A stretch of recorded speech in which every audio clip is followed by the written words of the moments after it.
So good morning. My name is Alok, and this is Waking Wise. I requested all the participants to, mute the microphones and sit back, relax, and enjoy this ride. Keep your spine straight, as I normally say. The L5S1, right? Keep this part good, right? Keep the S5, keep the L5S1 straight. Sorry about that disturbance. The reason that we normally say that the spine has to be straight, L5S1 belongs to the Shushumna Nadi in yoga. And I think a lot of participants have been now almost regular, and they know a little bit of Vedant. From from today, we are starting a new session, a new season altogether, and this season will cover various series. So I'll just structure the entire thing because structuring will help anyone learn really very easily. So there are various phases of learning. Vedanta is one thing. Let me tell you this thing. A lot of people hear about Vedanta, a lot of people have been practicing about it, but you will never find someone who has learned it structurally, methodically, through a process, through a procedure, and he's 100% clear because he's standing either on this side or that side. Point is not about he or she, the person. The point is Vedanta as a tenet has to be understood absolutely process wise. It's maths. Vedanta is like highest grade of mathematics that you can actually do. It is being said in the Brahma Sutra that uh, Ashtodhyayi Koti. I don't know what Koti would eventually mean, but even if presuming that 1 koti is 1 crore, Ashtodhyayi Koti would eventually mean 8,000 crore times more analytical than astronomy or astrology, right? Janampatri Vigyan Shastra. And you know what is Janampatri and Vigyan Shastra, right? Which is date of birth, place of birth, and time of birth. So Vedanta is 8,000 crore times more mathematical than that. There is a specific reason for that because it's always said that ज्ञान की रास्ते पे चलना is तलवार के रास्ते पे चलना. Okay, तलवार की धार पे चलना, right? And it is very difficult because even in the yoga, Lord Krishna said that ज्ञानी मेरा स्वरूप है, भक्त की भक्ति और उसका उसकी जो श्रद्धा है वो मैं लेता हूँ, और योग को मैं योगी को मैं बताता हूँ कि क्या करना चाहिए. और ज्ञानी मेरा ही स्वरूप है, ज्ञानी मुझसे ही उत्पन्न हुआ है और मैं खुद ही ज्ञानी हूँ और ज्ञानी मुझ में ही है. ऐसा उन्होंने कहा. So the acquisition of knowledge of Vedant has to be very very process centric. The reason of telling you all of this was to actually make you understand how specific it is. Right? This is part one. In a series of engagements that we'll do in this one season of the Foundations of Vedant. So here's the structure. Foundations of Vedant is season one, inside which we have done the briefing, right? And the briefing was Bahavo Gyan Tapsa, right? The penance of knowledge, Buddhi ka prayog. That is something which we have covered in some 2021 episodes, more than that maybe. Going forward, we will do season by season on the various steps of moving ahead. Example, mathematically speaking, we will understand what are 1 and 2, 3 and numbers. Then we will start counting 1, 2, 3 numbers. Then we'll start writing 1, 2, 3 numbers. Then we'll start adding those numbers and so on and so forth. And one fine day we'll do ultra advanced level of mathematics. That's how maths grows. So this is what we will be doing.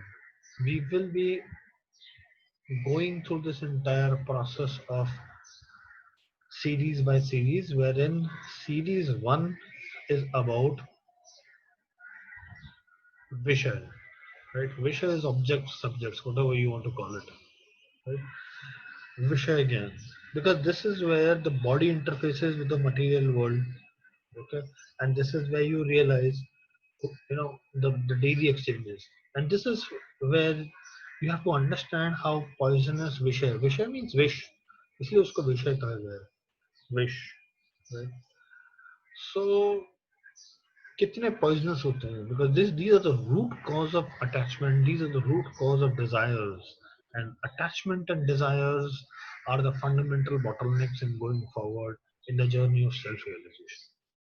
Okay, hence we will cover this particular season, maybe 11 episodes, maybe 21 episodes, predominantly in understanding what is Vishaya, what is Vikar, right? And how does this entire mathematical, statistical things work, right? How does this material world work? How does it interface with the body? How does it have ramifications inside? So this is what season one will eventually do, okay? And I think today, as we have written down, that we will eventually do the first session is Vish Tulya Vishay, right? Vish Tulya Vishay.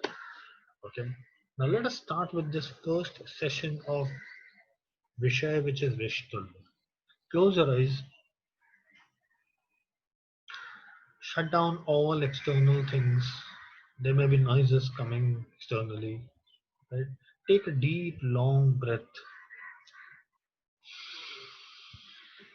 Purakah,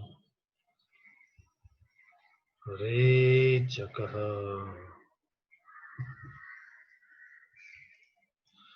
Purakah, Rechakah, Purakah. Look at the shatter in the mind. Rechakah.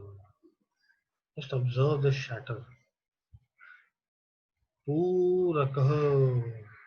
Take the breath longer and deeper. Rechakah. Purakah. Now the next time you inhale from your left nostril. The next time you inhale from your left nostril. Rechakah. When you try and exhale from the right nostril. When you try and exhale from the right nostril. Purakah. Try and inhale from the right nostril. Rechakah. Try and exhale from the left nostril.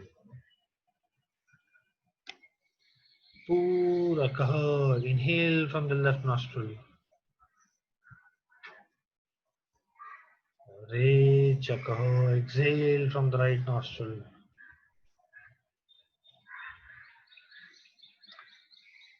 Inhale from the right. Purakah. Rechakah.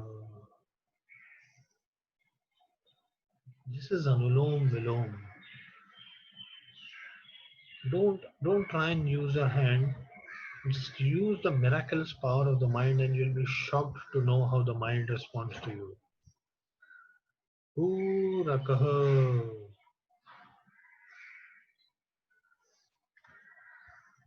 Rechakah. Left, right, right, left, left, right, right, left. Rechakah. The reason we do this is bring the mind to silence. This is the most profound method of bringing the mind to silence. Purakah. Rechakah. Do not touch your fingers. It's perfectly okay if you're not able to completely exhale from one nostril or completely inhale from the other nostril. It's perfectly fine.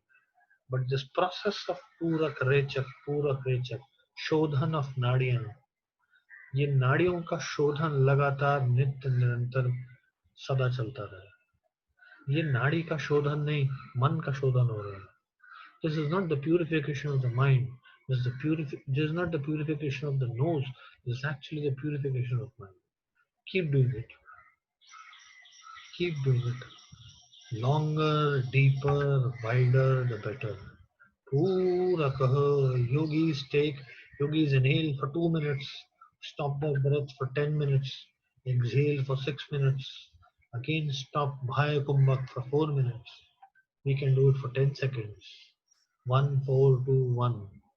Sometimes I mentioned to one of the participants, what is the ratio proportion of taking the breath, stopping, exhaling, and then again stopping?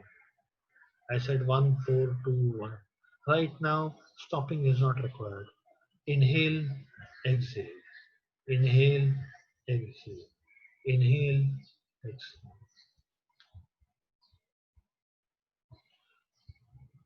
विषय क्या है? जैसे ही मन को आप क्रिया में लगाएंगे, मन बाह्य रंग है, मन बाह्य रंग है, विषयों से आसक्त है, विषयों के साथ जुड़ा हुआ है. The moment you try and put your mind to the breath, the action, the present of the moment of the present of the moment, but it is getting attached to the external world, and because it has an association of this janma, other janmas, right? This birth and past births. It is not easy to detach. Right? You'll find a lot of thoughts coming in your mind. You'll find tingling sensations in the body. You'll find pain in the body. You'll find something or the other distraction. These distractions are vikars, errors which are coming out of material objects. The engagement of the material objects when it comes in contact with the five senses of the body, when it comes in contact with the physical level of the body, they produce these effects. So if you're sitting for 20 minutes, somewhere something is gonna pain. This is Vishay, Vishtulya. Yogis practice this. You know, if you read the Pradipika and the Yog Granthas, they will tell you कि योगी कौन जो 60 minute एक आसन में बैठ जाए. Who is a yogi? One who can sit for 60 minutes in one particular pose. Why? Because in 60 minutes, this entire storm and tsunami of the material objects coming and storming his body with pain, with errors, with a lot of interventions. You'll get distracted mentally, but you will not be able to sit in one particular pose for 60 minutes. They will the material objects will torture you, torment you, right? Twist you, but they will move you. They will move you from a position of whatever action that you are doing. This is the reason that is being called Vishay.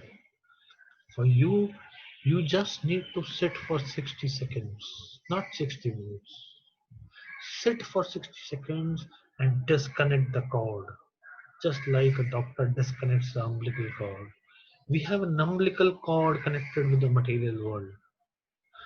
Sitting will cause physical pain. Thinking will cause, the mind to waver. Let us not do that.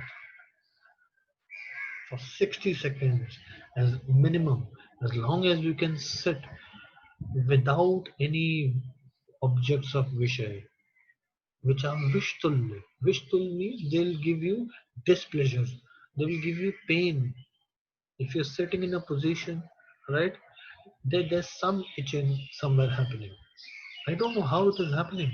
You may not be knowing it how it suddenly started happening, but that is what the nature of that. But there's the manifestation of the material object is. Right? It will start give you some itching, and it will force you, compel you, motivate you, tingle you to move your hand and rub there.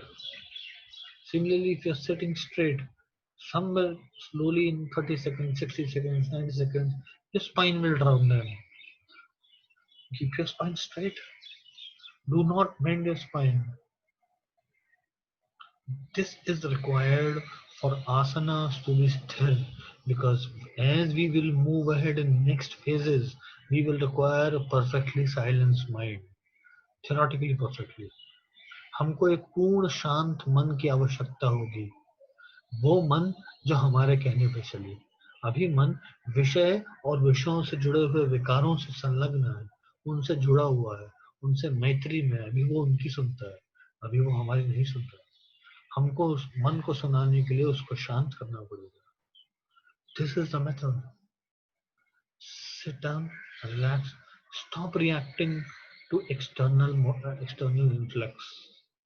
बाहर के आने वाली किसी भी आंख से देखी जाने वाली वस्तु, कान से देखी जाने वाली श्रवण इंद्रियां, नाक से सूंघने वाली ग्रंथियां, गंध, जीभा से छूने वाली त्वचा का स्पर्श और हाथ से होने वाला स्पर्श की अनुभूति, इन सब को काट दें।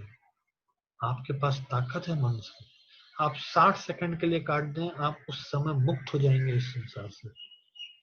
सिर्फ 60 second. Just cut it across for 60 seconds, all 5 sense organs, and try and feel the impact, the liberation of an addiction, which is the material object. It's called the material world, right? That is the reason why, because it has matter. This matter is hunting and dying to merge with its creator. You are its creator, right? The matter will only matter as long as you are giving it the weightage. As long as it is mattering to you. If you do not matter to the matter does not exist. The matter will not exist. The existence of the matter world scientifically also never existed. It is only the consciousness which is omnipotent. Why? Because even if you see a particular object through your eyes, that object is just a movement of electrons into it, which the naked eye cannot see. It's moving consciousness, there's no physicality into it. This is quantum mechanics, quantum physics. This is what science says. But Vedanta says this as well, but Vedanta says 10 steps higher than that. Vedanta says it is the same conscious which is inside me, right? Which is observing this entire process of matter. And it is the same consciousness which is there inside the matter. Hence, me and matter are no different. The matter is in me and I am the matter. Why? Because if I am the consciousness, I am all pervading. Then everything is originating from me because I am the consciousness. This is what Vedanta says. But currently, what you need to look is this. Disconnect. Disconnect the matter. Disconnect the 5 senses from the material world. Disconnect 60 seconds, 90 seconds, 120 seconds. Focus on your breath. The breath is going like an inverted V from here.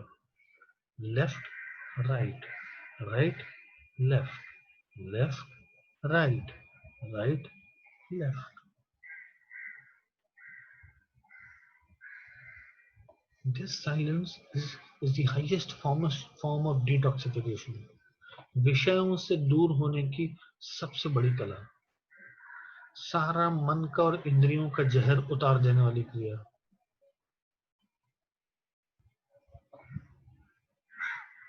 विषय आपको उत्तेजित करेंगे, आपको react नहीं करना है, उनके ऊपर संवेदना नहीं करनी है। The matter will start reacting with you. You do not react. If it's itching, it's paining, try not to move.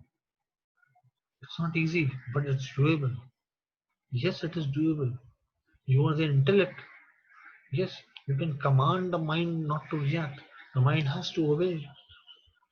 If you do not command and control the mind, who will? The matter. The matter will command the mind. Yes, do not move.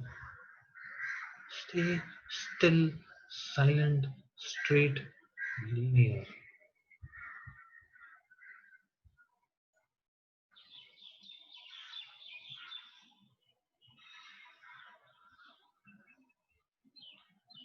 Still, silent, straight, linear, non-reactive, non-responding, non-weightage giving to any matter outside.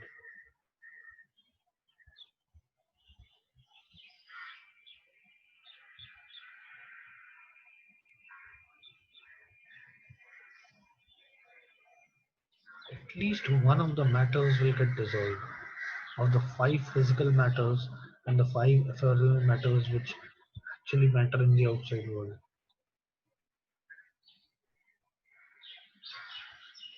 कान से आवाज आनी बंद हो जाएगी, आंख से दृश्य दिखना, मानस पतल की अंतर चक्षु, the inner eyes will stop seeing something. Okay, you'll stop tasting anything. You'll stop the feel of touch in the hands. Something will happen, either of the five senses. Keep your attention there. Observe how the mind has become completely silent, how it's getting detached from the matter, how the senses are getting detached with the interference of the matter, the provocation. Sit still, sit still. 30 seconds, 60 seconds, 90 seconds, as long as you can. Sthiras aschita yogita. Sthiras aschita yogita. Who is a yogi? The one who sits without moving in the body, without moving in the mind. He is a true yogi.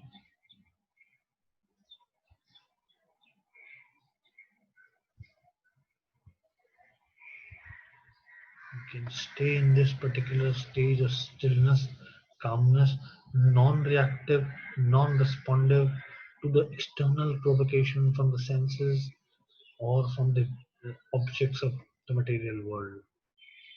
Wish विषयों से आप अपनी इंद्रियों को और मन को बचा के रखें तो ही आप सुरक्षित हैं, वरना ये कामनाएं उत्पन्न करेंगी, desires, and desires are the root cause of human misery and not needs.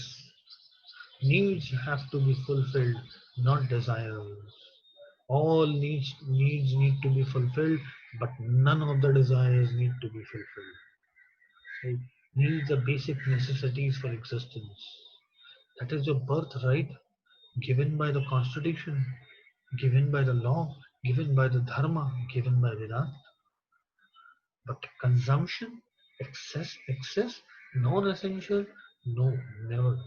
It's a bad trap. We are into the COVID times.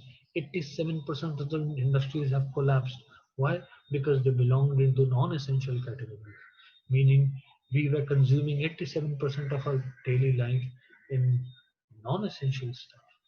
It is not required. These are desires. Come back to needs, at least in meditation. Feel the bliss of life. Feel the real bliss of who you are. In the last phase,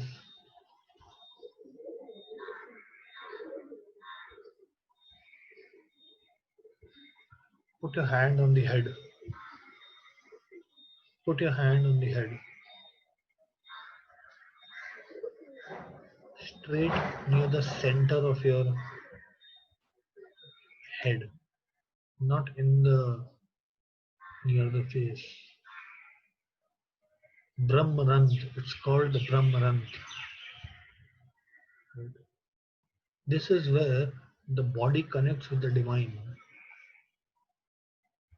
If you are able to pass on the energy which has been generated in the hand from your Brahmarand, the center of the head, right on the top, inside the body, you'll feel this vibrations of detachment through the entire day.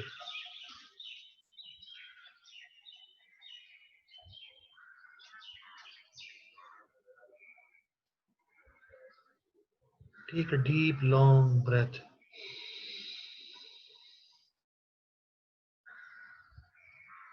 Bow your head and surrender to your divine this meditation, this control which you have. It is because of His grace.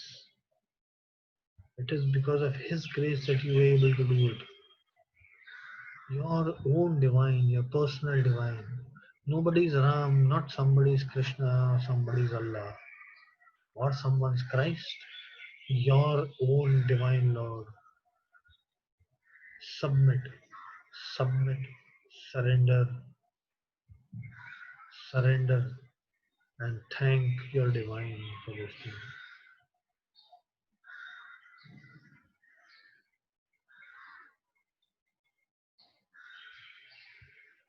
Fold your hands slowly. Rub your hands. Fold your hands, rub your hands. Put it on your entire body.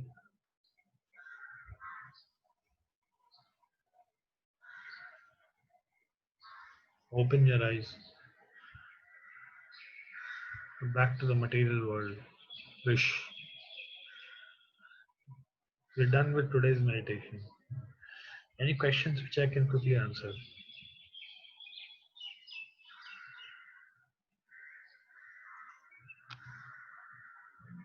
Yes, any questions which I can quickly answer?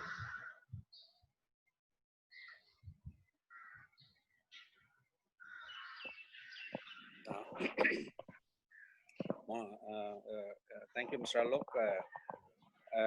You said without closing the nostrils, you should inhale and using left and right.